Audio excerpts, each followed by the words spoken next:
মানুষের তাজমহল। প্রশ্নটা ছিল, তাজমহল কে তৈরি করে? উত্তর লিখেছিল মার্বেল মিস্ত্রিরা। পরীক্ষার খাতা দেখতে দেখতে চমকে উঠলেন মানিকবাবু।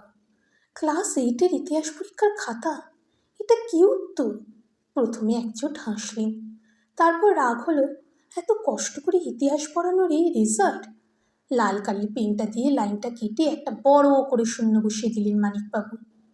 হোপলেস, কিচ্ছু হবে না। খাতা ঘুরিয়ে নামটা দেখলেন তারিফ আহমেদ। ওদিকে আবার দেরি হয়ে যাচ্ছে স্কুলে। বাকি খাতাগুলো স্কুল থেকে এসে দেখতে হবে, আর দেরি করলে ট্রেনটা মিস হয়ে যাবে। খাতার বান্ডিলটা বেঁধে প্লাস্টিকের প্যাকেটে মুড়ে তাকের উপর রেখে স্কুলে যাওয়ার জন্য উঠলেন মানিকবাবু।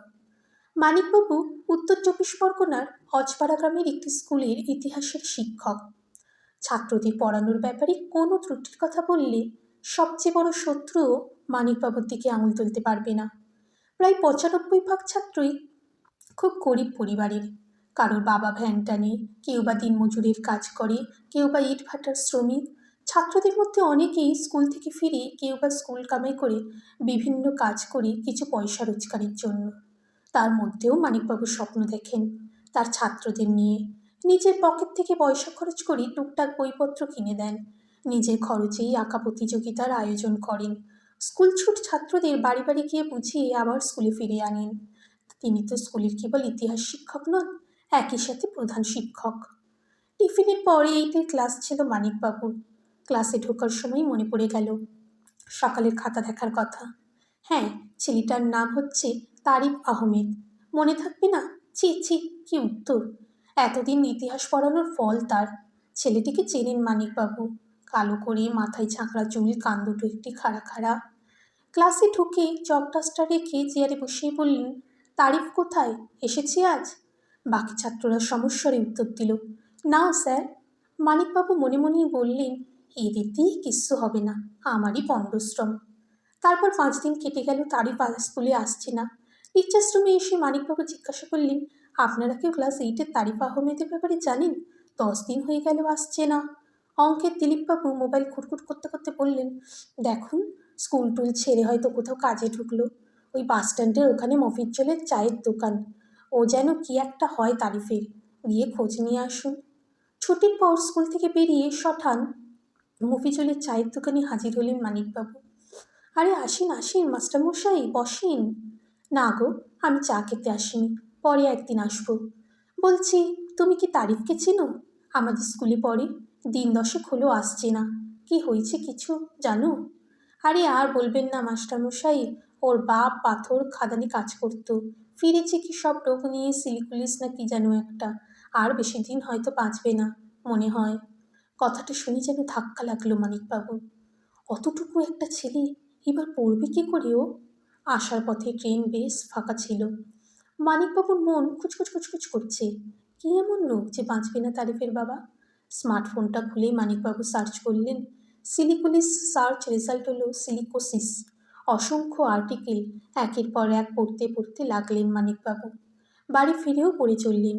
অনেক ওয়েবসাইট ব্লগ পড়ার পর স্তব্ধ হয়ে বসে রইলেন। সিলিকোসিসকে বলা যেতে পারে শ্রমঘটিত রোগ। যারা পাথর খাদানে পাথর ভাঙার কাজ করেন তাদের ফুসফুসে দীর্ঘদিন ধরে সিলিকা জমতে জমতে এই রোগ হয়। শুধুমাত্র ভারতবর্ষে এই রোগে 50 লক্ষ মানুষ আক্রান্ত। কোনো রকম সুরক্ষা ব্যবস্থা ছাড়াই অল্প মজুরিতে বেশি লাভ করার জন্য খাদানের মালিকরা নিশ্চিত মৃত্যুর মুখে ঠেলে দেয় পড়াশোনা না জানা সরল গ্রামের মানুষদের। মানিকবাবু তাকিয়ে রইলেন বাড়ির দেওয়ালের দিকে। এই ইমারত, রাস্তা, ব্রিজ তৈরি হয়ে এসেছে শ্রমিকদের রক্ত, ঘাম আর প্রাণের বিনিময়ে। 1 মাস আগে ক্লাস 5-এর প্রশান্তর বাবা মুম্বাইয়ে বহুতলে কাজ করতে গিয়ে পড়ে মারা যায়। অথচ এই যেন সাধারণ মৃত্যু। কেউ সাজা পাবে না, কেউ এদের কথা বলবে না, কেউ লিখবে না। চোখের সামনে যেন দেখতে পেলেন একদল মানুষকে, হাড় সর্বস্ব, ধুঁকছে, ক্রমাগত কেসে চলেছে, তবুও একটা বিরাট পাথর বয়ে নিয়ে চলেছে। কারোর পক্ষাঘাত, কেউ দৃষ্টি হারিয়েছে, কারোর হাত নেই, কারোর পা নেই, তাদের পিষে দিয়ে ছুটে চলেছে অত্যাধুনিক গাড়ি, মাথা তুলছে শপিং মল। মানিকবাবু উঠে দাঁড়ালেন, তাক থেকে লাল পেনটা নিলেন, নিচ থেকে পরীক্ষার খাতার বান্ডেলটা বের করলেন। হ্যাঁ, এই তো রোল নম্বর 23, তারিফ আহমেদ। 1-এর 6 নম্বর কোয়েশ্চেনের উত্তর।